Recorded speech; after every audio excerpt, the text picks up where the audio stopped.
Hi hello welcome back. ഇന്ന് പഴമക്കാരുടെയൊക്കെ special ആയിട്ടുള്ള പീച്ചാം പിടിയുടെ റെസിപ്പിയാണ് ഞാൻ ഇന്നിവിടെ ഷെയർ ചെയ്യുന്നത് കേട്ടോ. ഉണ്ടാക്കിയെടുക്കാൻ വളരെ എളുപ്പമാണ്, ഹെൽത്തി ആയിട്ട് തയ്യാറാക്കിയെടുക്കാൻ പറ്റുന്ന ഒരു അടിപൊളി 4 മണി പലഹാരം കൂടിയാണ്. അപ്പോൾ നമുക്ക് ഈ ഒരു പലഹാരം എങ്ങനെ തയ്യാറാക്കിയെടുക്കുക എന്നുള്ളത് നോക്കാം.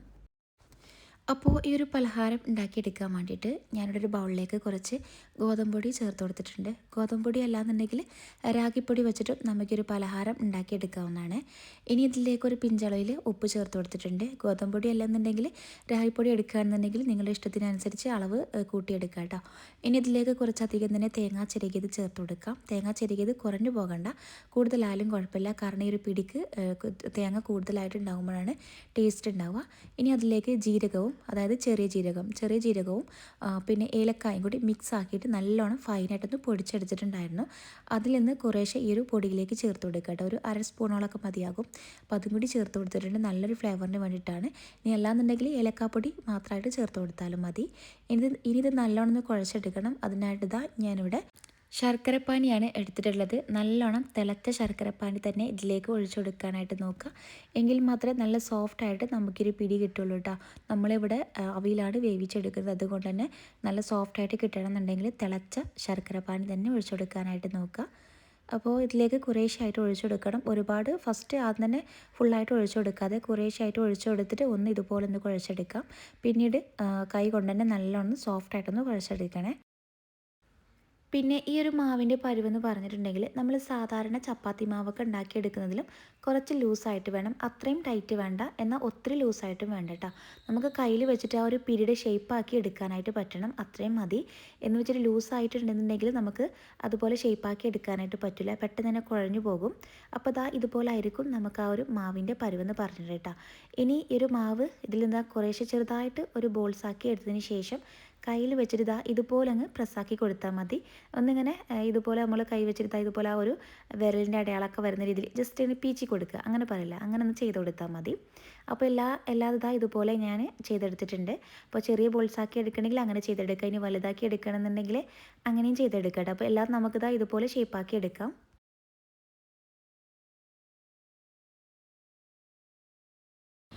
അങ്ങനെ ഇതെല്ലാം ഞാൻ ഷേപ്പാക്കി എടുത്തിട്ടുണ്ട്. ഇനി ഇതൊന്ന് ആവിയിൽ വേവിച്ചെടുക്കുകയാണ് ചെയ്യുന്നത്. നിങ്ങൾക്ക് വേണമെന്നുണ്ടെങ്കിൽ വാഴയില ഇതിൻ്റെ മുകളിലായിട്ട് വെച്ച് കൊടുത്തിട്ട് അതിൽ വെച്ചിട്ടും ഷേപ്പാക്കി എടുക്കാവുന്നതാണ്. ഇങ്ങനെ ചെയ്തെടുക്കുമ്പോൾ അതിൽ എണ്ണ, അതായത് ഓയിൽ എന്തെങ്കിലും തടവിയിട്ട് വേണം ഇതിൽ വെച്ച് കൊടുക്കാനായിട്ട് കേട്ടോ. പിന്നെ നമ്മൾ നേരത്തെ പിടി ഷേപ്പാക്കി എടുത്തില്ല, അപ്പോൾ നമ്മൾ ആ ഒരു പ്ലേറ്റിൽ കുറച്ച് എണ്ണ തടവി കൊടുക്കുക. അല്ലാന്നുണ്ടെങ്കിൽ നമ്മൾ എടുക്കുമ്പോൾ അതിൽ ഒട്ടിപ്പിടിക്കാനുള്ള ചാൻസ് ഉണ്ട്. അപ്പോൾ ഇത് നമുക്ക് ആവിയിൽ വേവിച്ചെടുക്കാൻ പറഞ്ഞാൽ കുറച്ച് ടൈം വേണം, അപ്പം പെട്ടെന്ന് വെന്ത് കിട്ടില്ല. അതുകൊണ്ട് ഒരു അരമണിക്കൂറെങ്കിലും നമുക്കിത് വേവിക്കാനായിട്ട് വേണ്ടി വരും കേട്ടോ. അപ്പോൾ നമ്മുടെ പിടി ഇവിടെ റെഡി ആയിട്ടുണ്ട്. ഞാനിത് ഓൾറെഡി അതിൽ വേവിച്ച് എടുത്തിട്ടുണ്ടായിരുന്നു. അപ്പോൾ ഇതുപോലെ ആയിരിക്കും നമുക്ക് പിടി കിട്ടിയിട്ടുണ്ടാവുക കേട്ടോ. അപ്പോൾ നല്ല ടേസ്റ്റാണ്, കട്ടൻ ചായൻ്റെ കൂടെയൊക്കെ കഴിക്കാൻ അടിപൊളിയായിരിക്കും. മാത്രമല്ല ഹെൽത്തി ആയിട്ടുള്ള പലഹാരമൊക്കെ തപ്പി നോക്കുന്നവരാണെന്നുണ്ടെങ്കിൽ മസ്റ്റായിട്ടും ഈ ഒരു ഐറ്റം ട്രൈ ചെയ്ത് നോക്കുക. ഉണ്ടാക്കിയെടുക്കാനും സിമ്പിളാണ് കേട്ടോ. പിന്നെ ഇതിൻ്റെ കൂടെ തന്നെ ഞാനിവിടെ ഒരു മട്ടൻ കറിയുടെ റെസിപ്പി കൂടി ഷെയർ ചെയ്തിട്ടുണ്ട്. നല്ല നാടൻ രീതിയിൽ നല്ല ടേസ്റ്റി ആയിട്ട് ഉണ്ടാക്കിയെടുക്കാൻ പറ്റുന്നൊരു മട്ടൻ കറിയാണ് ഉണ്ടാക്കിയെടുത്തിട്ടുണ്ടായിരുന്നത്. അതിനായിട്ട് മട്ടൻ നല്ലോണം കഴുകി ക്ലീനാക്കി എടുത്തിട്ടുണ്ടായിരുന്നു. ഞാനിത് കുക്കറിലാണ് വേവിച്ചെടുക്കുന്നത്. ആ ഒരു മട്ടനിലേക്ക് നമുക്ക് ഇഞ്ചി വെളുത്തുള്ളി ജസ്റ്റ് ചതച്ചിട്ട് ചേർത്ത് കൊടുക്കാം. പിന്നെ അതിലേക്ക് മസാലപ്പൊടികളൊക്കെ ആഡ് ചെയ്ത് കൊടുക്കാം. സാധാരണ നമ്മൾ മഞ്ഞൾപ്പൊടി, പിന്നെ മുളക് പൊടി, മല്ലിപ്പൊടി, പിന്നെ കുറച്ച് ഗരം മസാല ഒക്കെയാണ് ചേർത്ത് കൊടുത്തിട്ടുണ്ടായിരുന്നത്. അപ്പോൾ പൊടികളുടെ അളവൊക്കെ നിങ്ങളുടെ ഇഷ്ടത്തിനനുസരിച്ച്, അതായത് നമ്മൾ എടുക്കുന്ന ആ ഒരു അതായത് മട്ടൻ അനുസരിച്ച് വേണം ഇതിലേക്ക് പൊടികളും കാര്യങ്ങളൊക്കെ ചേർത്ത് കൊടുക്കാനായിട്ട്. അപ്പോൾ പൊടികളെല്ലാം ഞാനിവിടെ ചേർത്ത് കൊടുത്തിട്ടുണ്ട്. ഇനി ഇതിലേക്ക് ഉപ്പാണ് ആവശ്യമായിട്ടുള്ളത്. അപ്പോൾ കുറച്ച്, അതായത് ആവശ്യത്തിനുള്ള ഉപ്പും കൂടി നമുക്കതിലേക്ക് ചേർത്ത് കൊടുക്കാം. എന്നിട്ട് നല്ലോണം മിക്സാക്കി എടുക്കണം, കൈകൊണ്ട് തന്നെ ഒന്ന് കുഴച്ചെടുക്കണം കേട്ടോ. ഇതുപോലെ ഒന്ന് കുഴച്ചെടുക്കാം. പിന്നെ അതിലേക്ക് കുറച്ച് വെള്ളം ഒഴിച്ചു കൊടുക്കുക. ഒരുപാട് വെള്ളത്തിൻ്റെ ആവശ്യമൊന്നുമില്ല, കുറച്ച് വെള്ളം ഒഴിച്ചു കൊടുത്താൽ മതി. കാരണം ആ ഒരു മട്ടനിൽ നിന്ന് തന്നെ വെള്ളം ഇങ്ങനെ ഇറങ്ങി വരും.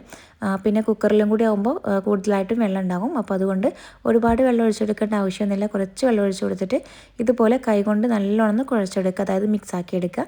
ഇനി നമുക്കിതൊന്ന് കുക്കറിലൊന്ന് വേവിച്ചെടുക്കാനായിട്ട് വെക്കാം. അപ്പോൾ അത് വെന്ത് വരുന്ന ആ ഒരു ടൈമിൽ നമുക്കതിലേക്ക് ചെറിയൊരു മസാലക്കൂട്ട് റെഡിയാക്കി എടുക്കേണ്ടതുണ്ട്. അതിനായിട്ട് ഞാനിവിടെ ഒരു ചട്ടി എടുത്തിട്ടുണ്ട്. അതിലേക്ക് കുറച്ച് വെളിച്ചെണ്ണ ഒഴിച്ചു കൊടുക്കുകയാണ്. വെളിച്ചെണ്ണ നല്ലോണം ചൂടായി വന്നാൽ നമുക്കതിലേക്ക് ഇഞ്ചി വെളുത്തുള്ളി ചേർത്ത് കൊടുക്കാം. ഇഞ്ചി വെളുത്തുള്ളി ചതച്ചിട്ട് അങ്ങനെ ചേർത്ത് കൊടുക്കുകയാണെങ്കിൽ ചേർത്ത് കൊടുക്കാം, അല്ലാന്നുണ്ടെങ്കിൽ അങ്ങനെ തന്നെ ചേർത്ത് കൊടുക്കാവുന്നതാണ് കേട്ടോ. നമ്മൾ ഓൾറെഡി അതിൽ ഇഞ്ചി വെളുത്തുള്ളിയൊക്കെ ചതച്ചിട്ട് ഇട്ട് കൊടുത്തിട്ടുണ്ടായിരുന്നു. ഇനി ഇതിലേക്ക് ഇതാ കുറച്ച് കറിവേപ്പില മസ്റ്റാണ്. കറിവേപ്പില കൂടുതലായാലും കുഴപ്പമില്ല. പിന്നെ അതുപോലെ തന്നെ ചെറിയുള്ളിയാണ്. ചെറിയുള്ളി കൂടുതലായിട്ട് ചേർത്ത് കൊടുക്കാനായിട്ട് നോക്കുക. ഈ ഒരു ചെറിയുള്ളിയുടെ ടേസ്റ്റാണ് അതിൽ കൂടുതലായിട്ട് ഉണ്ടാവുക. അപ്പോൾ അതുകൊണ്ട് തന്നെ ചെറിയുള്ളി കൂടുതലായിട്ട് ചേർത്ത് കൊടുക്കാനായിട്ട് നോക്കുക. പിന്നെ അതൊന്ന് വാട്ടിയെടുക്കാൻ വേണ്ടിയിട്ട് കുറച്ച് ഉപ്പും കൂടി ചേർത്ത് കൊടുത്തിട്ട് നല്ലോണം ഇതൊന്ന് വഴറ്റിയെടുക്കണം.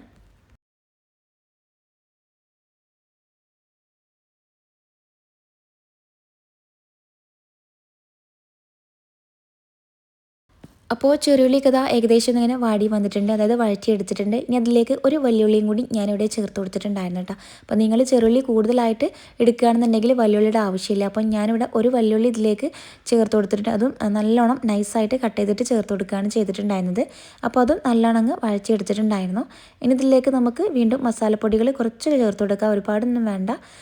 ഒരു നുള്ള മഞ്ഞൾപ്പൊടി, അതുപോലെ തന്നെ മല്ലിപ്പൊടി, പിന്നെ മുളക് പൊടിയാണ് ചേർത്ത് കൊടുത്തിട്ടുണ്ടായിരുന്നത് കേട്ടോ.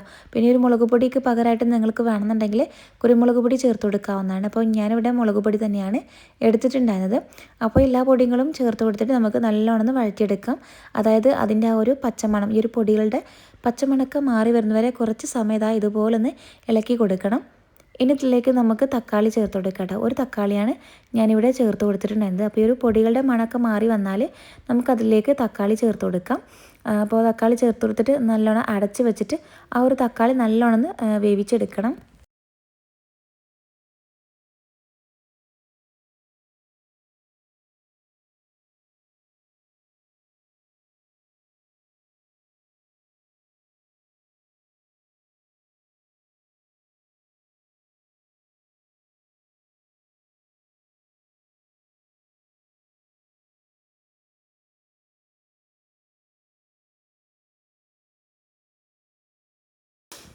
അപ്പോൾ തക്കാളിയൊക്കെ ഏകദേശം ഇങ്ങനെ വെന്തുടഞ്ഞ് വന്നിട്ടുണ്ട്. ഇനി നമുക്ക് ഈ ഒരു മസാല ആ ഒരു വേവിച്ച് വെച്ച മട്ടനിലേക്ക് ചേർത്ത് കൊടുക്കാം.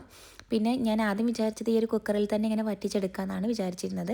പിന്നെയാണ് തോന്നിയത് ആ ഒരു ചട്ടിയിൽ തന്നെ ഇത് മട്ടൻ അതിലേക്ക് തന്നെ ഒഴിച്ചു കൊടുത്തിട്ട് ഒന്ന് വറ്റിച്ചെടുത്താൽ മതിയായിരുന്നു കേട്ടോ. അപ്പോൾ ഞാൻ വീണ്ടും ഇതൊന്ന് മിക്സ് ആക്കിയതിന് ശേഷം വീണ്ടും ആ ഒരു മൺചട്ടിയിലേക്ക് തന്നെ ഇട്ട് കൊടുത്തിട്ടുണ്ടായിരുന്നു. കാരണം മൺചട്ടിയിൽ ഇങ്ങനെ വറ്റിച്ചെടുക്കുമ്പോഴായിരിക്കുമല്ലോ ഒന്നുകൂടി നല്ലൊരു നാടൻ രുചി കിട്ടുക എന്നൊക്കെ പറയുന്നത്. അപ്പോൾ അതുകൊണ്ട് തന്നെ ഞാനൊരു ആ ഒരു ചട്ടി മാറ്റിയിട്ടുണ്ട്. ഞാൻ ആ ഒരു മൺചട്ടിയിലേക്ക് തന്നെ ഇട്ട് കൊടുത്തിട്ടുണ്ട്. ഇത് നല്ലോണം മിക്സ് ആക്കിയതിന് ശേഷം ഈ ഒരു മട്ടന്, അതായത് ഈ ഒരു നമ്മളിപ്പോൾ വേവിച്ച് വെച്ച ഒരു മട്ടന് ഇതാ ഒരു ചട്ടിയിലേക്ക് തന്നെ ഇട്ട് കൊടുത്തിട്ട് അടച്ച് വെച്ചിട്ട് ഹൈ ഫ്ലെയിമിലിട്ട് ഒന്ന് വറ്റിച്ചെടുത്തിട്ടുണ്ടായിരുന്നു കേട്ടോ.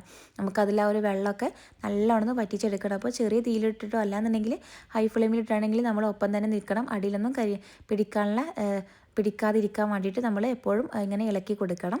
അപ്പോൾ അല്ലാന്നുണ്ടെങ്കിൽ നിങ്ങൾക്ക് അടുപ്പത്ത് വെച്ചിട്ട് ഇങ്ങനെ ചെയ്തെടുത്താലും മതി. കുറഞ്ഞ തീയിൽ വെച്ചിട്ട് ഇങ്ങനെ വറ്റിച്ചെടുക്കട്ടെ. അപ്പോൾ അതിലെ വെള്ളമൊക്കെ ഏകദേശം ഇങ്ങനെ വറ്റി വന്നിട്ടുണ്ട്. നല്ല ഗ്രേവിയോട് കൂടി തന്നെ നമുക്കൊരു മട്ടൻ കിട്ടിയിട്ടുണ്ടായിരുന്നു. ഇനി നല്ല വെള്ളത്തോടെ വേണമെന്നുണ്ടെങ്കിൽ നിങ്ങൾക്ക് പെട്ടെന്നത് എടുക്കാവുന്നതാണ്. അപ്പോൾ ഞാൻ കുറച്ചതൊന്ന് വറ്റിച്ചെടുത്തിട്ടുണ്ടായിരുന്നു കേട്ടോ. ഇതുപോലെയാണ് ഞാൻ എടുത്തിട്ടുണ്ടായിരുന്നത്. കുറച്ച് ഗ്രേവിയോട് കൂടിയിട്ടാണ് ഞാനൊരു മട്ടൻ എടുത്തിട്ടുണ്ടായിരുന്നത്.